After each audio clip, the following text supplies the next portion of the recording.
The standard operating procedure for how to hire people, it just produced horrible results for us. It's hard to describe how bad they were. Probably around late 2014, 2015, started thinking like, how is this? There's got to be a better way. I joined some executive coaching at the time in 2016 and learned about a whole different set of ways to think about things. Essentially, with this executive coaching program. That was wild. It was incredible. It was incredible to be in a room full of entrepreneurs and like over 100. And I found out, hey, this guy in rural Pennsylvania here, I'm not the only one having these problems. It was incredible validation to think, the proverbial you are not alone. Well, most of the room had those problems in one form or another. Welcome to the Super Clinic Project Podcast, where we take regular clinic owners and turn them into cash-based multimillionaire entrepreneurs. Warning, if you're a doctor who listens to this podcast regularly, you will make millions of dollars. Do not listen to this podcast unless you want to be a successful clinic owner who helps thousands of patients achieve their health goals and adds more money than you can imagine to your bank account. You've been warned. Welcome to the Super Clinic Project Podcast, where we take regular clinic owners and turn them into super clinic owners. I'm one of your hosts, Jennifer Gligoric, and today you'll be here with me and a guest that I know you're going to like. His story started when he and his wife, both optometrists, decided to start their own private practice and entrepreneurial journey in Pennsylvania, where they're still located. And quickly they realized that hiring the right people, putting them in the right roles, wasn't as easy as they had imagined. And in fact, their failures in getting great, dependable staff were crippling their growth. And that led them to, it led our guest today to be the founder of Build My Team, where you throw away the resume, you don't need it, and you will get people who can actually do the job and are excited for the job, and you're just going to love it. So let us welcome a big super clinic welcome to Dr. Mike Neal of Build My Team. Welcome. Thanks so much, Jennifer. I'm excited for our talk today. I am too. So you've made incredible shifts in your business, and now you have this whole other business. But let's go back to the beginning and talk about your journey as an entrepreneur running a clinic, because that's who we're talking to is our clinic owners. Tell me a little bit about that, how you got started and how you realized what a problem, getting the right people. Well, my wife started the practice initially back in 2002. Boy, oh boy, many moons ago. I joined in 2008. April 29th, 2008 is when I started. I remember that date because the practice burnt down. The whole building burnt to the ground. We were left with a rubber stamper, and that's it. That is it, a rubber stamper. Why would a rubber stamper survive a fire? I don't know. You would think that the rubber stamper would just be the first thing that would melt. I got to tell you, I spent more time than I'd like to admit wondering why we were left with a stamper. But that was it. Everything burnt down. It was ash, and the fire was so hot. I think there were 7, if I recall correctly, 7 fire companies that came out for that. And that's how I came into the business. I came into the practice itself. Woke up at 1:34 in the morning by the alarm company telling us there was a fire. Man, yeah. That is well, talk about from the fry pan into literal fire to go into business then. So then how long did it take you to rebuild? What was your plan? What did you do then? I mean, that would just completely sweep you, off your feet. Well, we were in a temporary space above a sandwich shop. We were open within, I think, 7 or 8 days. And I lost a year of my life in sleep and stress and the rest of it, but we were able to put together a phenomenally fast response. We saw our first patient, I think it was 7 or 8 days later. The practice incredible. We had eyeglasses that were brought in by frame reps. We had some equipment that some folks were able to help us get right away. I look back on that and it's shocking that we were able to do that bluntly, but we were. And every day, I was wrapped up in everything but patient care at that time. Amy my wife was wrapped up in patient care and we lost all the records too, by the way. So nightmare after nightmare. And every night she came home smelling like tacos because we're located above a sandwich shop with poor ventilation. Oh, no. It's Yep. better than smelling like other things, I guess. But no, Yeah. yeah, that now you probably are like, that smell, right? Yeah. Taco Tuesday has a completely new meaning for us. I bet it does. I bet it does. And so how long were you above the sandwich shop? April or March 2009 is when we moved into new space. It was a build out. Um, so we had to come up with well, first of all, find the space. In a rural area, that is hard. You don't have Class A office space just kicking around in a rural area. We had some built for us by a wonderful landlord, absolutely wonderful guy, and he basically put his money where his mouth was and built out the space for us on a lease and a really important handshake. Man, that's Um, incredible. I've worked yeah. with clinics in rural areas, and it's a completely different animal when you Oh talk yeah. about making a move. I mean, Hmm. it is definitely a deal and not in a good way.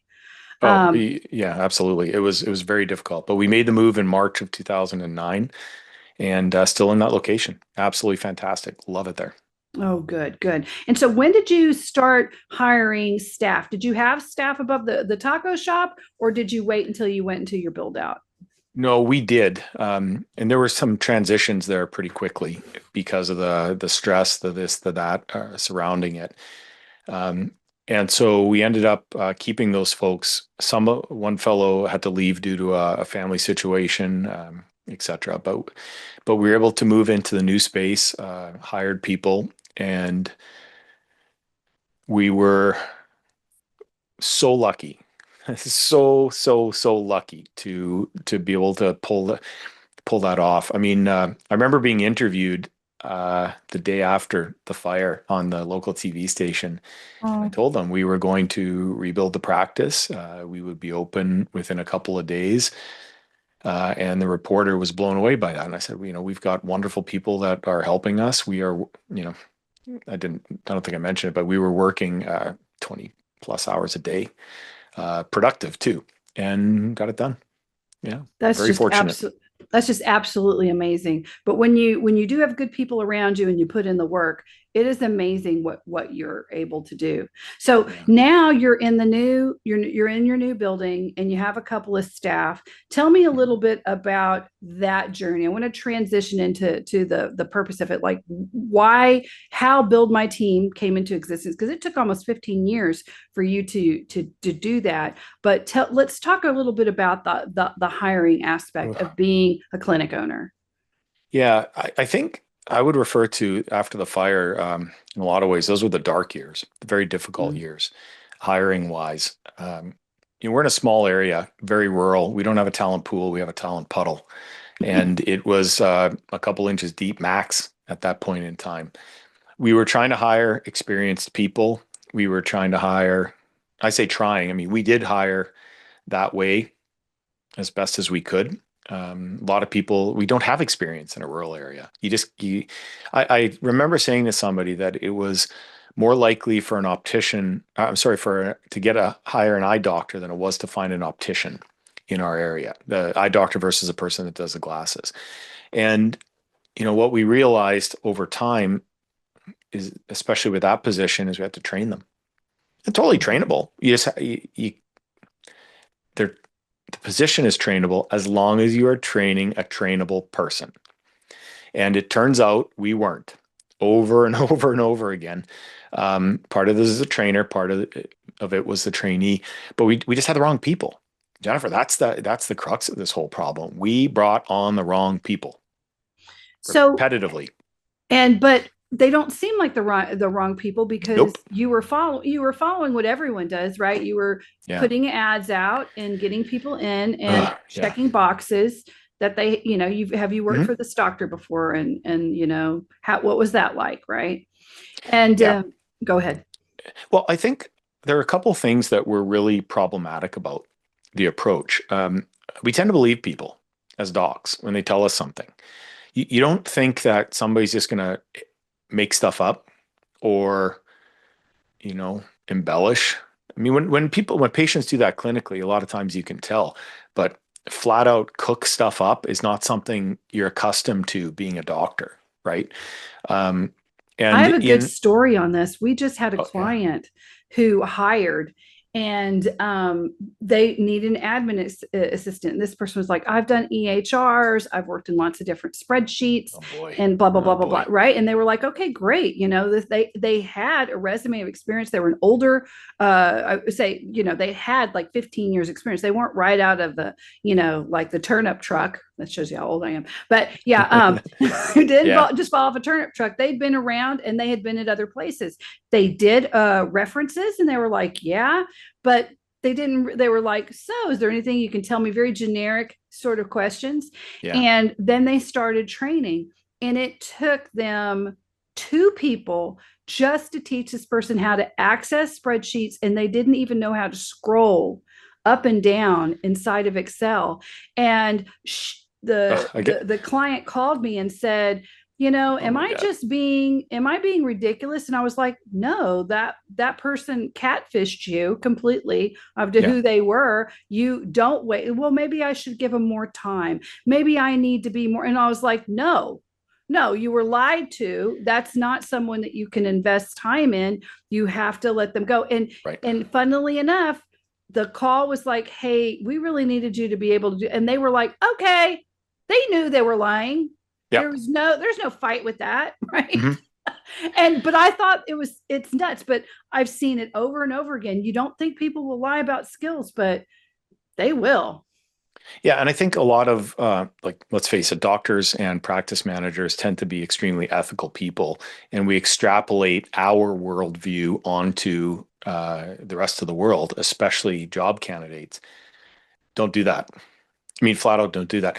I'll tell you just a super quick thing. No, One we of don't my have to be quick. questions We got time. is like in a discussion with a candidate when I was doing it at the time. This is midway before Build My Team and the approach we take now. It was simply to ask them if they knew how to type. Yes, great. Guess what, Jennifer? You walk them to a computer and you have them type something on the computer. This is not typing. How Right. many words a minute do you type? Oh, 70, 80, like this. Hunt peck. Come on. You're lying. You're just flat out lying. Why would you start a relationship with anything but the truth? And so simply asking them to type, as ridiculous as that was, removed, I don't know, around a third, 40% of the candidates, That's just not like that. ridiculous. My mom, I tell a lot of people that my mother had a staffing company. She had it for Yeah. over 54 years. And my job, like I was in grade school and I had to work, right? And so I would work there and the ladies would come in. At that time, they had these big bouffant hairdos and they'd walk in. I'd set them up on an IBM Selectric and Oh, I'd wow. put the typing test around them, give them the ashtray because back then they always had their things. And they would literally put the cigarette in, they'd light it, and then they'd look at me, they'd get all their margins set up because it was manual. If you wanted to bold something, you had to type the letter backspace and type it again. That's how you bolded. You Yeah. underlined it by doing the same thing.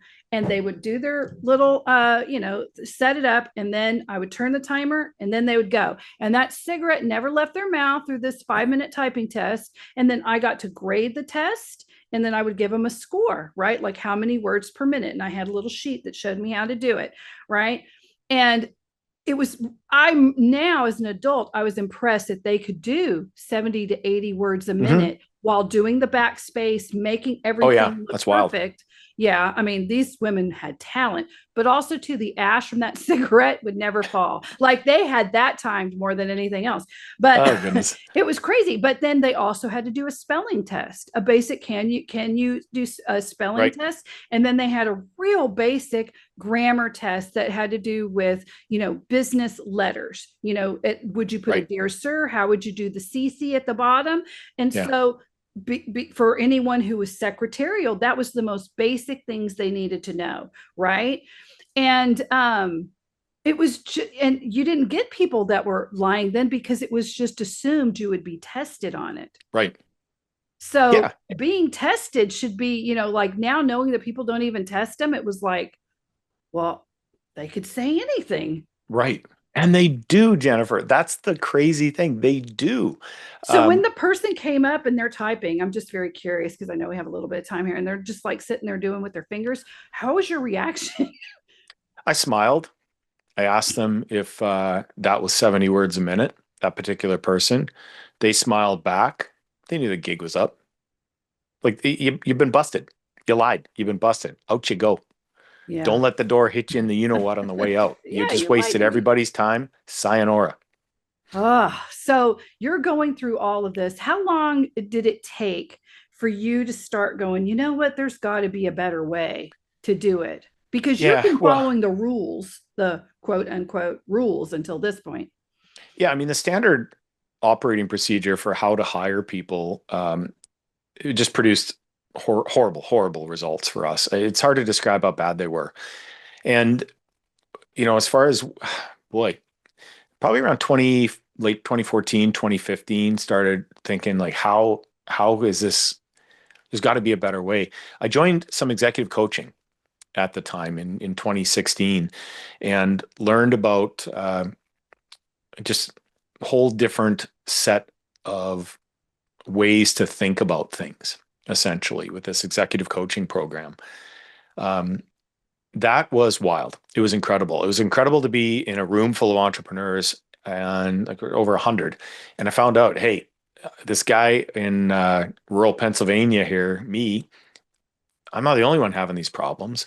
It was incredible validation to think, the proverbial you are not alone. Well, most of the room had those problems in one form or another. They still do. So, so got to take a look at how they were, the company that hosted it, the coaching program themselves, how they were doing their hiring. And it was so different than how we were. No wonder we were getting terrible results, um, like sitting in an interview asking somebody if they can handle stress. How many people say nope, no, stress isn't, it really isn't for me. Right? Nobody says that. They're like, yeah, I'm good at that. Just throw No, what yeah. what they say is they've got sweat dripping down their forehead, their palms are sweaty, everything's clammy, they got a fake smile plastered on their face, and they're shaking, and they handle stress well. Come on. I've seen that more than once in an interview. It's comical. It was like a Saturday Night Live sketch right in front of me. Um, but that's just how those go, especially when you're interviewing somebody for an entry level position and you're the proverbial doctor or authoritative figurehead. You are intimidating. You might not realize it, but you are by position and by default. And then the other thing like we were talking about with resumes, it's bad. It was bad then. It has gotten to the point where they are created. Oh They're yeah, I talk fabricated. about this all the time. It's all fake. Yeah. They're just keyword stuff now because of AI. You can take a job description, take your education, say create a resume specifically for this job, and put all the keywords that applicant tracking system is going to look for because humans Yeah. have been taken out of the mix, and then it just spits out the perfect thing, and then that's all you're getting is these perfect fluff things that say absolutely nothing about the candidate's You, ability you to do can, that job. we we had a resume for a medical secretary. I read the thing and I'm like, why aren't you running Microsoft? You're applying for a secretary position. Why aren't you running Microsoft? Your resume reads like you should be running Microsoft. What gives? Good grief. It was so made up. It was ridiculous. And this isn't a one-time story. This just happens routinely. It's the MO for how these people are applying nowadays. So we just flat out quit the process of using resumes, and developed a different way to do it. Yeah, this is what I'm really fascinated with. This is what the rest of our thing's going to be. But when I first heard about this, I like really geeked out. I geeked out and I got nervous because I just, I'm really about the human centric thing, bring humanity back, Yeah. like AI. I've watched Terminator, I know what happens with that. But then I also use AI in a lot of stuff and it does save me a lot of time. But I'm competent what I'm asking AI to do. So it gives me exactly what I know I want. It's just instead of 10 hours to getting this, I'm spending a matter of moments to get something written out, right? If you go to AI and you don't have the competency, then what you get, you don't even know if it's good or not. Many times it isn't. But so tell everybody about Build My Team and what you do, because this blew me away. Well, I, out of the necessity that was our practice, I looked at how those companies, like this coaching company, I also Mhm. looked at how Disney, the Four Seasons, just incredibly high functioning service organizations, how they were doing their hiring, and they didn't start with resumes. I mean, of course, people apply to the positions, they submit a resume, but that wasn't where they started. They started through an assessment process. And what does that mean? It means that like what we built, the candidate gets a text from our client um, asking them to fill out the process, to start the process of determining what their natural strengths and talents are. We have it worded incredibly eloquently. They click the link. They start by filling out this assessment process, and this takes about 10 minutes, a little longer for some people. What we're told by these assessments are what they're naturally good at. Tells us. That's just amazing to me because Yeah. I'm looking at, looking at it on both ends as the applicant in that this is so much better, right? So even though you're probably sourcing tons of resumes, at the Mm-hmm. same time, you're only going to get back the people that go into the process, the Right. ones that are actively looking. Because most of the times you're just getting resumes submitted by people who've already got a job or that resume is old. Yeah. I mean, Indeed is the worst for giving you, oh, yeah, I put my resume up there 3 years ago and I forgot to turn it off, right? Mm-hmm. You're just getting, and you're like, oh, well, you would have been perfect. Oh, well. Or that you just get ghosted, right? And you never Right. get anything back. So you're only getting people that, number one, have an interest to begin with, which is half Mm-hmm. of the problem. And then you're not devaluing them or putting them off, because I've got to tell you, when you apply for anything, when I have to re-put in my resume manually into like Workday or one of those Mm-hmm. and retype everything I've already given them, I automatically hate the company. I'm Right. automatically like, you don't know what you're doing. I don't care how big you are. That's ridiculous. Mm-hmm. And then if I have to take if I have to pay for anything, I'm not going to do it. Number one, that's a scam. But two, if I'm taken through multiple like Briggs Myers and all this stuff like that, I find that very invasive. And also, too, this is 3 hours of, and Yeah. I don't even know if you might even like me. Those ones I'm not going to do. But then again, Yeah. as on paper for most places, I'm a really great candidate, but Mm-hmm. you'd never even talk to me because I would automatically piece out of that process, Of right? course. So if it's something like this, though, 10 minutes, that's perfectly acceptable. I'm so willing to do that because I, as a regular person who is not going to lie in an interview, I really want to be somewhere where I can be valued, where I Mm-hmm. walk in, I know they really like me and I'm doing a good job. Yeah. I mean, I Yeah. think that, the majority of good candidates that you want, that's what they're wanting too. So It's I was boy, so you hit so many nails on the head with that. Approximately half, within a couple percent or two, of people that we send that link to never open it. They never click it. Those are the people that I really wonder if they physically exist or if they even have looked at bots. anything.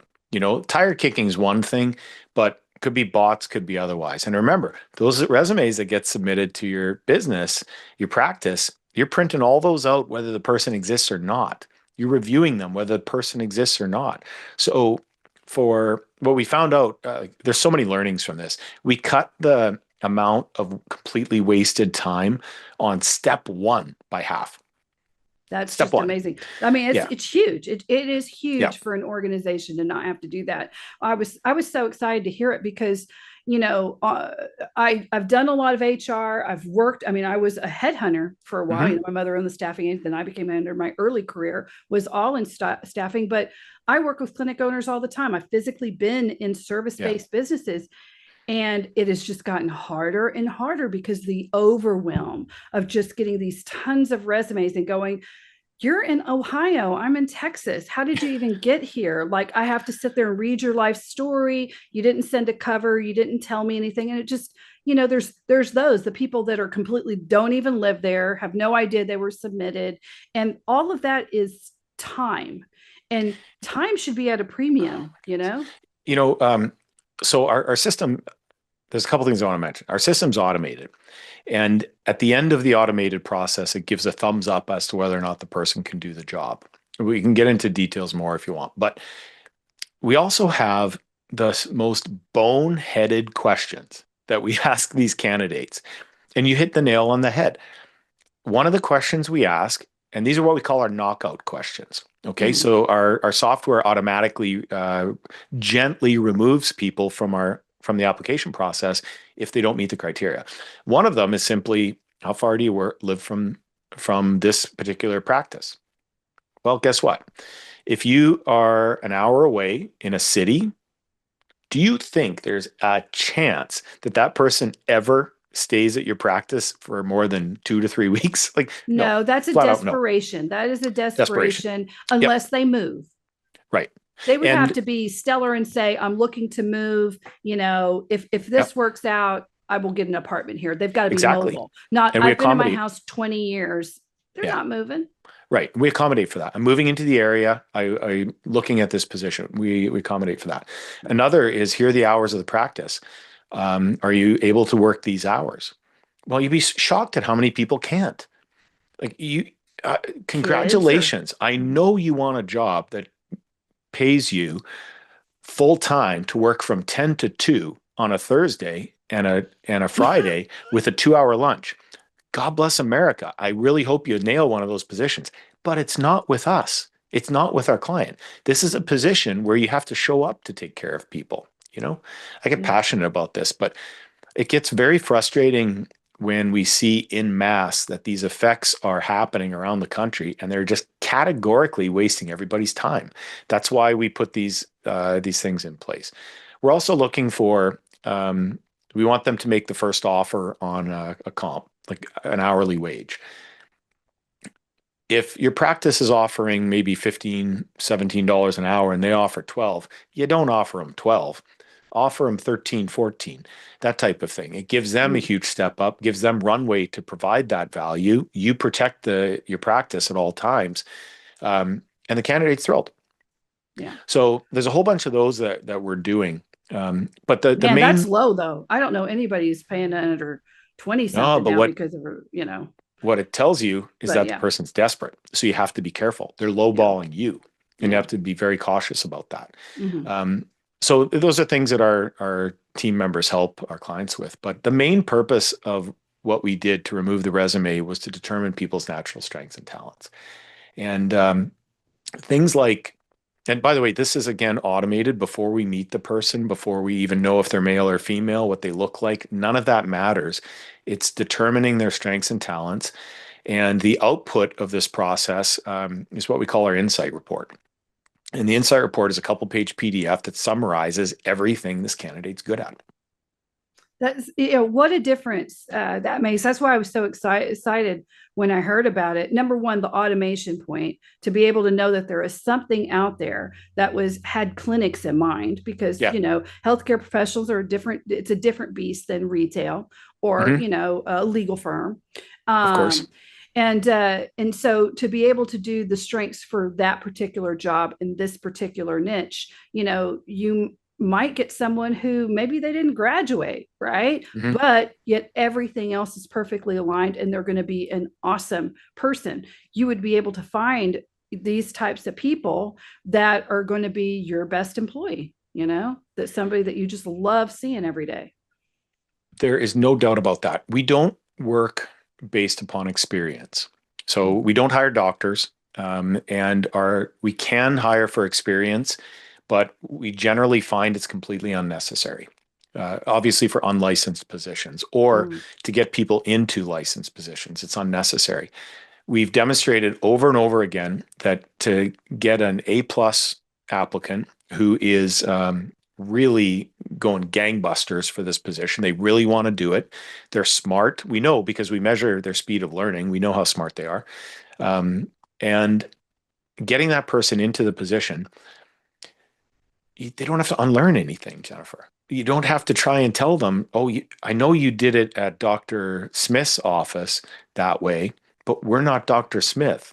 We don't have to do any of that. They just Oh, that roll happens in all the time. constantly. They roll Yeah. in. They're not a brontosaurus dinosaur that you have to teach them how to scroll in Excel. That's wild.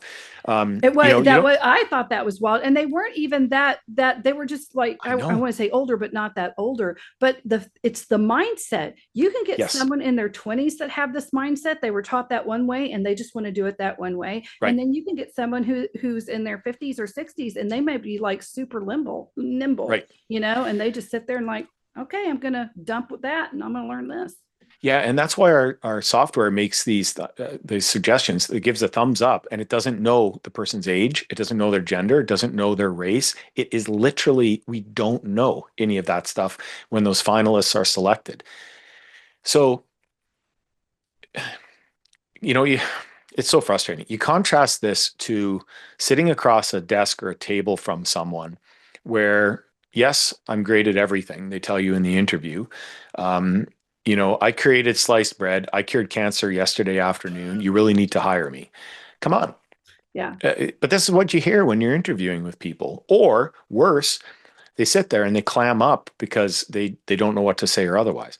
So what we built is a way to find these A players, these superstar folks, and they're actually good at it without even having to say a word. We know this without a single word to them. I remember I asked you because we're going to have to wrap it up, and I could talk to you a Mm-hmm. lot because this is near and dear to my heart. Getting the right people in the right roles, paying them the right wage Yeah. is like so important for scaling clinics. But I remember asking you, so once you give them the people, like how many actually make it as opposed to the people that the clinic turns down? And you gave me some really interesting information. So because you just say, hey, we've got a match, and Yep. most of the time the people are like, okay, and they just start them, which I Mm-hmm. was like, wow, okay. Yep. Some folks, so we'll find the top two or three candidates for the Mm-hmm. position. Now, if one comes in that's a superstar, Mm-hmm. our team reaches out to the practice, says, you got to move on these guys right now. They're a superstar. And Mm-hmm. so a lot of times they'll, like what we do at our practice is build my team does the hiring for the practice. A great candidate comes in the morning. Our practice manager calls them immediately. Hey, can you come in at lunch for an interview? Can you come in this morning for an interview? There is never a delay on that because those A players, they want decisiveness. They want people who know exactly what they're doing. They're attracted, magnetically attracted to practices that have their act together. And these folks come from all walks of life. They do all kinds of things previously, but that's the move to get them in there. And then as far as who stays, it's well over 90%. We That's do just not have the amazing. same, we're in a completely different plateau for folks leaving than See, what I folks are used to.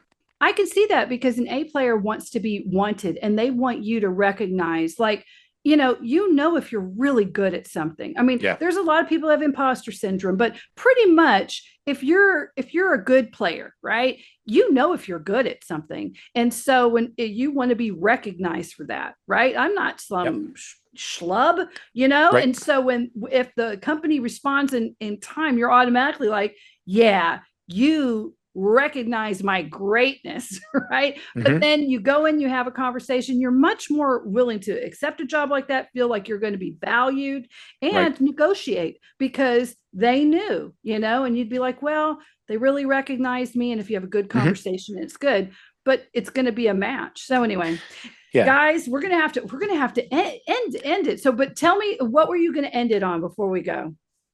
Because they're like, I th- I think that the main thing on the practice side of things for the practice managers and the docs, there's a better way. It was born out of the fire of hiring and firing and the misery of doing talent, like finding outstanding talent in practices. This is not academic. This is how to find those A players, whether they know they're A players or not, how to find them reliably, predictably, and do so very, very quickly. And that's what we built. It's very affordable. And the one thing I forgot to mention is you can actually, believe it or not, you can hire somebody as a practice owner or practice manager with less than an hour's worth of work total. You can actually do wow. that with Build My Team. Yeah. Well, guys, we've been here with Dr. Michael Neal of Build My Team. That's buildmyteam.com. And as always, if you go to our website, SuperClinic Podcast or superclinicproject.com, and you click on the links, join our free school, we'll have all of his links. He even has an ebook that we're going to be able to give you that has a lot more information for you on this. And we're probably going to bring him back for a private webinar with some of you docs. So be looking forward to that in our future. Again, this is Super Clinic Project. Like, follow, share, and please rate us. Give it that 5-star review. That's how we're able to find these unicorn diamonds in the rough that can help you guys out. Have a great day, and thank you, Dr. Michael Neal. Thanks so much, Jennifer. You've been listening to the Super Clinic Project podcast. If you like what you hear, subscribe and stay tuned for further episodes of the Super Clinic Project podcast.